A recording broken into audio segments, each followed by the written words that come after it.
घर को अगर डैम्पनेस से बचाना है, सीलन से बचाना है, स्ट्रांग बनाना है तो डब्ल्यूएसी ब्लॉक या सीएलसी ब्लॉक सबसे बेस्ट है। होते कौन से हैं? ये है डब्ल्यूएसी ब्लॉक, ये है सीएलसी ब्लॉक। दोनों से बेस्ट कौन सा है, कौन सा लगाना चाहिए मैं आगे बताऊंगा, लेकिन डब्ल्यूएसी ब्लॉक लगाओ यार, क्योंकि काफी बेनिफिट है।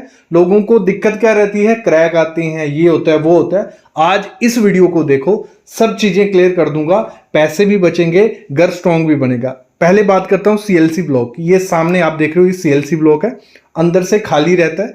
इसको मैं इस समय रिकमेंड नहीं करता हूं आपको कि आप अपने घर में यूज करो, क्योंकि इसको सही से यूज करने का तरीका अभी तक मिस्त्रियों को नहीं आइडिया है।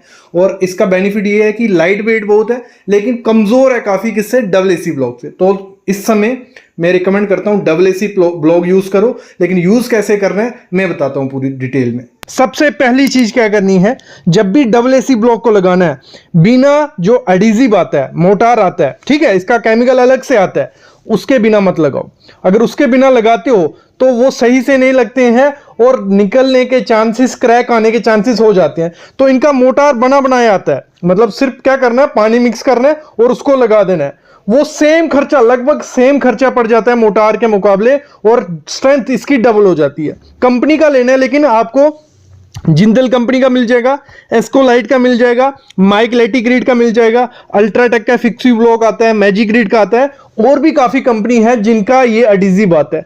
उसी से आपको क्या करना है, डब्ल्यूएसी ब्लॉक को चिपकाना है। लेकिन चिपकाने से पहले क्या करना है, डब्ल्यूएसी ब्लॉक को थोड़ा गीला कर देना है। ये नहीं है कि ईंट की तरह भिगो के रखना है, 2-3 सेकंड पानी में डुबाया और डायरेक्ट उसको लगा देना है। और जो उसमें बीच में ये एडिजिव डालते हो, केमिकल डालना है, 3 mm से 4 mm डालना है, ज्यादा नहीं डालना है। और ये एज ए मतलब ग्लू काम करता है, ठीक है, वो मोटार की तरह काम नहीं करता है। और इसको ना आपको तराई करने की जरूरत है, ना क्यूरिंग करने की। ये पहली चीज करनी है।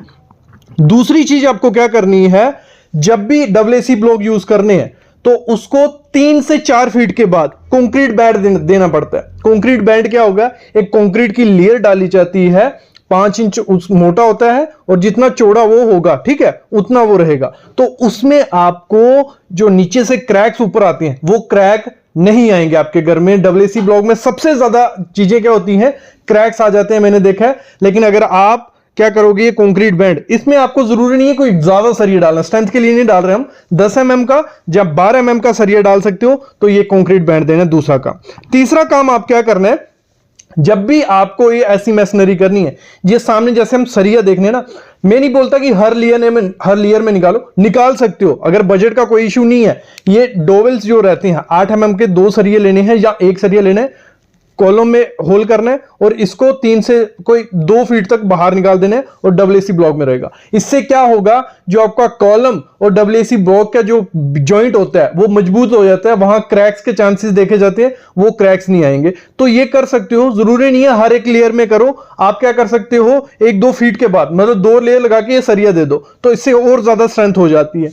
अगला काम क्या करना है, जैसे 7 फीट पे पहुंचोगे, आपको लिंटल बीम दे रहा है। लिंटल बीम ये नहीं है सिर्फ दरवाजों खिड़कियों पे, पूरे घर में लिंटल बीम आएगा। जैसे 3 फीट पे हमारा कंक्रीट बैंड पूरे घर में आया था, वैसे 7 फीट पे लिंटल आएगा। और लिंटल की डिटेल सिंपल रखनी है, कोई ज्यादा इतनी जरूरत नहीं है। ऐसे तो आपका स्ट्रक्चरल इंजीनियर प्रॉपर से आपको डिजाइन करके देगा, लेकिन वो नहीं करके दे रहा है। आपको क्या करना है, नीचे में उसमें 12 के 3 बार रखने हैं, ऊपर 2 12 के रखने हैं, तो वो लिंटल आपको दे देना है। हाइट उसकी 12 इंच रख लो और चौड़ाई जितना डब्ल्यूएसी ब्लॉक आप यूज कर रहे हो, ये काम करना है। अगली चीज आपको क्या करनी है, जब प्लास्टर करना है डब्ल्यूएसी ब्लॉक का, तो उसमें चिकन मैश लगानी है। जो आपका पिलर और दोनों का जॉइंट होता है, जहां जैसे कंक्रीट बैंड डाला था उसके ऊपर भी डब्ल्यूएसी ब्लॉक था, नीचे भी, तो वहां पे भी लगानी है लिंटल। मतलब 2 जहां पे कंक्रीट और डब्ल्यूएसी ब्लॉक जुड़ रहे होंगे, वहां पे चिकन मैश या फाइबर मैश लगानी है। अच्छे से लगाओ और उसके ऊपर प्लास्टर आपको करना है। प्लास्टर जरूरी नहीं है कि आप मोटार का प्लास्टर बना के लगाओ, आप जो एडिजिव आता है, ये जो केमिकल आता है, इसी को लगा सकते हो। ये बहुत अच्छे से परफॉर्म करता है, इसी को लगा दो। नहीं तो मोटार भी लगा सकते हो। बस ध्यान रखना, जो उसमें रेती सैंड यूज करोगे वो बिल्कुल फाइन होनी चाहिए, पतली रेती होनी चाहिए। रिवर वाली सैंड यूज मत करना। और जो रेशियो रखनी है वो कभी भी 1:4 या 1:5 मत रखना, सिंपल 1:6 रखो। और उसमें जो सीमेंट यूज करना है पीपीसी सीमेंट यूज करना है। नहीं तो होता क्या है, लोग सोचते हैं ज्यादा रेशियो यूज करेंगे 1:5 तो उससे स्ट्रेंथ आएगी, नहीं, उसमें क्रैक्स आ जाते हैं और यही सबसे बड़ी गलती होती है। भले आप डब्ल्यूसी ब्लॉक को प्लास्टर कर रहे हो तो 1:6 यूज करो, भले उसमें आप जो जोड़ रहे हो उनको तो तब भी 1:6 आपको यूज करनी है। अगली चीज क्या करनी है, जब भी डब्ल्यूसी ब्लॉक को लगाना है वो पुराना डब्ल्यूसी ब्लॉक होना चाहिए। ये नहीं है कि अभी फैक्ट्री से बन के आया, जितना ज्यादा पुराना डब्ल्यूसी ब्लॉक मिलता है उतना ज्यादा अच्छा वो होता है, तो ये चीज भी ध्यान रखनी है। अगला, जब भी कट करना है, क्योंकि पूरा पूरा हर जगह तो नहीं लगेगा डब्ल्यूसी ब्लॉक, जब भी उसको कट करना है तोड़ना नहीं है, उसको प्रॉपर जो इसकी सौ आती है उससे काटना है, उसके बाद उसको लगाना है। जब तोड़ेंगे तो वो खराब चीज हो जाती है। अगली चीज क्या करनी है, लोगों का होता है कि सर इसको तराई करनी है, क्यूरिंग करनी है, नहीं, इसको तराई करने की जरूरत नहीं होती है। जब आप इसमें केमिकल यूज करते हो, जो एडिजिव आता है इसका, उसको तो बिल्कुल नहीं होती, लेकिन जो मोटार आप इसमें यूज कर रहे हो उसको थोड़ी बहुत तराई की जरूरत होती है, क्यूरिंग की जरूरत है। थोड़ा पानी आप इस पे छिड़काव कर सकते हो, लेकिन जिसपे जो बीच बीच में मोटार लगा है, जहां आप प्लास्टर करोगे। अगली चीज आपको क्या करनी है, जब भी मोटार बनाना है उसको अगर आपको स्ट्रेंथ देनी है, रैक्रोन 3S फाइबर आता है, एक फाइबर होता है सिंपल, बहुत सस्ता है, ज्यादा महंगा वो नहीं रहता है। जब मोटार बनाना है 1:6 का माल जब बना रहे हो तो उसमें इस रैक्रोन को डाल देना है। उससे होगा क्या, ये एज ए रिइंफोर्समेंट काम करता है ना, प्लास्टर में क्रैक आने देगा और जॉइंट बहुत अच्छे से बनाता है। ये आप नॉर्मल कंस्ट्रक्शन में भी यूज करो तो ये बहुत अच्छे से काम करता है। अगली चीज आपको क्या करनी है, जब भी डब्ल्यूसी ब्लॉक की दीवार आपने बनाई, ठीक है, उसको 28 दिन तक छोड़ दो। मेरे ख्याल में छोड़ देना चाहिए कि अगर उसमें कोई भी चेंजेस होनी है, जो कोई क्रैक आना है या कोई स्ट्रक्चर में मूवमेंट होती है, नीचे सेटलमेंट होती है, तो वो आपको दिख जाएगी। उसके बाद उस क्रैक को फिल कर सकते हो और उसके बाद प्लास्टर करो। मोस्टली लोग क्या करते हैं, आज डब्ल्यूसी ब्लॉक की दीवार की तीसरे चौथे दिन क्या करते हैं, उस पर प्लास्टर चढ़ा देते हैं। जो भी, क्योंकि हर एक स्ट्रक्चर थोड़ा मूवमेंट लेने में टाइम लगता है, तो आपको उसको मेंटेनेंस के लिए 28 दिन छोड़ दो। पूरे घर का डब्ल्यूसी ब्लॉक हो गया, दूसरे काम में लग जाओ। उसके बाद जब वो हो जाए, आपने देख लिया कुछ नहीं चेंजेस आ रही, फिर उसके बाद प्लास्टर उस पर कर सकते हो। अगली चीज क्या करनी है, हम लोग क्या करते हैं, फ्रेम स्ट्रक्चर बना दिया, कॉलम खड़ा कर दिया, बीम डाल दिया, फिर डब्ल्यूसी ब्लॉक की दीवार चढ़ाते हैं। और जब डब्ल्यूसी ब्लॉक की दीवार चढ़ा रही होती है, छत तक पहुंचती है, नीचे बीम और उसमें जगह बच जाती है, उसमें जगह बच जाती है 20 mm की, 30 mm की, 2 इंच या 3 इंच, तो उसमें डब्ल्यूसी ब्लॉक तो आएगा नहीं काट के, तो उसमें फिल किया जाता है, फिलर भी भरा जाता है। तो वो फिलर अच्छे से भरना है, आपको छोटे छोटे पीसीस लेने हैं, वो डालने हैं वहां पे।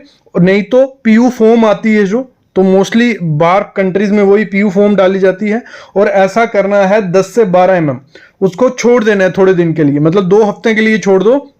क्योंकि जो हमारा बीम होता है उसमें भी लटक आती है, वो भी डिफ्लेक्शन लेता है, वो भी बेंड होता है। अगर वो बीम आपने पूरा फिल कर दिया, वो बीम बैठा, लोड किस पे आएगा, सीधा दीवारों पे, तो वहां क्रैक आएगा ही आएगा डब्ल्यूसी ब्लॉक में। मोस्टली यही गलती होती है। आपको वो 2 हफ्ते के लिए छोड़ देना, आपका बीम जितना भी नीचे आएगा, जब वो हो गया उसके बाद वहां फिल कर दो, उसके बाद आप प्लास्टर कर दो, कोई दिक्कत नहीं आएगी। जब भी क्या होता है, 6 मीटर से ज्यादा लंबी दीवार हो जाती है हमारी, ठीक है, वहां डब्ल्यूसी ब्लॉक करते हैं, वहां क्रैक आ जाता है। आपको क्या करना है, जैसे ही 15-16 फीट हमारी दीवार हुई, बीच में अगर कॉलम नहीं है तो उसमें डमी कॉलम, स्टब कॉलम, मुलियन ये बोला जाता है, मतलब सिंपल कंक्रीट बैंड वर्टिकल में आपको दे देना है। 4 सरिया आप दे दो 8-8 का, या तो आप 12-12 का, वो खड़ा करो, बीच में कंक्रीट डालो, तो एक स्टब कॉलम खड़ा हो जाएगा, तो आपके क्रैक्स के चांसेस और ज्यादा कम हो जाएंगे।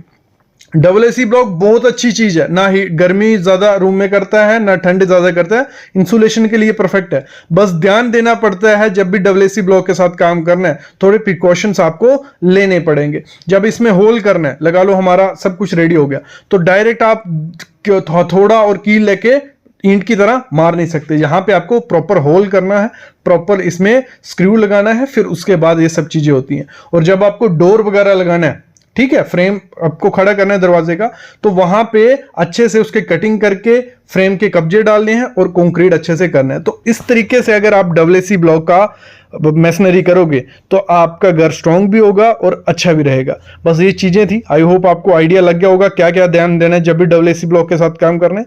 लेकिन इसके रिलेटेड कोई भी क्वेरी है आपकी, आप कंसल्टेशन ले सकते हो, डिस्क्रिप्शन में डिटेल है, कॉल पे हम आपको पूरा समझा देंगे। अभी मैं लेता हूं अलविदा, और प्लीज चैनल को सब्सक्राइब करो यार, इतने लोग वीडियोस देखते हैं और सब्सक्राइबर काउंट हम देखें कुछ भी नहीं है। 80-90% जो लोग मेरी वीडियोस देखते हैं उन्होंने चैनल को सब्सक्राइब नहीं किया। तो प्लीज कर दो, इससे होता है कि आपको डेली अपडेट आ जाएगा, नई वीडियो जो भी आएगी, और हमसे जुड़े रहोगे। Thank you guys.